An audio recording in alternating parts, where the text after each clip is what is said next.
ফরজ গোসলের সময় প্রথমে 3 বার করে হাত ধুয়ে কুলি করে নাকে পানি দিয়ে তারপর সমস্ত শরীরে পানি ঢেলে দিয়ে শেষে পা ধুয়ে নিলে ফরজ গোসল হবে কিনা? ফরজ গোসল আমরা কিভাবে করবো এই বিষয়ে আমরা অনেক আগে বারবার বলেছি, আবারও বলি যদি প্রশ্ন করেছেন। ফরজ গোসলের জন্য প্রথম কাজ হলো শরীর বা কাপড়ে যদি কোনো জায়গায় নাপাক লেগে থাকে, বীর্য বা কোনো নাপাক লেগে থাকে, তাহলে আগে প্রথমে সেটা ধুয়ে ফেলবে। সেটা কি করতে হবে? আগে ওই জায়গাটা পুরাটা না, কাপড়ে কোন অংশ লাগছে ওইটাকে ধুয়ে ফেলবে, শরীরে কোন অংশ লাগছে ওইটাকে ধুয়ে ফেলবেন, পরিষ্কার করে ফেলবেন। এটা হলো প্রথম কাজ। এরপরের কাজ হলো অজু করতে যেভাবে 2 হাতের কবজি, কুলি, নাকে পানি, মুখ ধোয়া, হাত ধোয়া, মাথা মাসে করা যতটুকু আছে এর দূর পরিমাণ করবেন, শুধু পাও ধোয়াটা বাকি রাখবেন। আর কুলির সময় সাধারণ অজুর কুলি চলবে না, কুলি করতে হবে গড়গড়া করে, ভালো করে, বুঝতে পারছেন?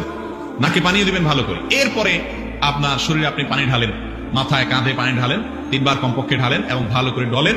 বের হওয়ার সময় পাউডার ধুয়ে বের হয়ে যান। অজু প্লাস গোসল একসাথে হয়ে গেছে, প্যাকেজ। কথা কি বুঝাতে পারছি? অনেকে আছে গোসল শেষে আবার বিসমিল্লাহ পড়ে অজু করে, আছে না নাই? এটা ভুল কাজ। হ্যাঁ, গোসল করতে করতে আপনার বায়ু বের হয়েছে, আবার অজুটা ভেঙে গেছে, তাহলে ভিন্ন কথা। মাঝখানে গোসলের মাঝখানে তাহলে আবার নতুন করে অজু করবেন। আর যদি এরকম কিছু না হয় তাহলে অজুর সাথে গোসলের সাথে অজু অটোমেটিক হয়ে গেছে। এটা হলো সুন্নত তরিকার গোসল। ফরজ গোসল এরকম, আর নফল গোসল জুমার দিন গোসল করা সুন্নত।